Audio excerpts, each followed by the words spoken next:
Hey guys, so here's another example where I'm going to use this wash light. As you see this beautiful rock work behind me, we're going to use this to, again, just put a nice subtle, gentle light on it.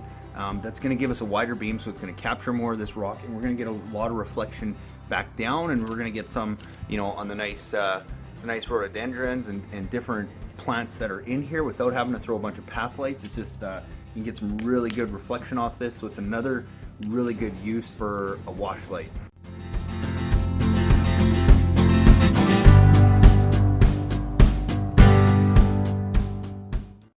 Hey guys, it's Cal from The Lighting Doctor here. I'm really excited about our new try it before you buy it offer. So many of you guys have been asking what's the difference between a premium quality landscape light and all the crap that you're going to find online. Well, now you get a chance to feel it. You can go on our website for a limited time and you can order one FX Luminaire LED uplight that's found in most of our premium quality kits.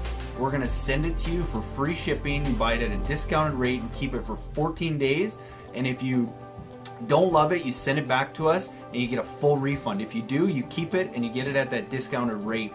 And a little trick, you can even go around your property and go see how it's going to look before you decide to buy an entire kit, simply by taking a 9-volt battery, taking the 2 wires from your fixture, attaching them to the terminals, and then you can actually go start lighting some stuff up and see how that's going to look and see how this light feels. So if you have any questions, email me at cal@lightingdoctor.ca.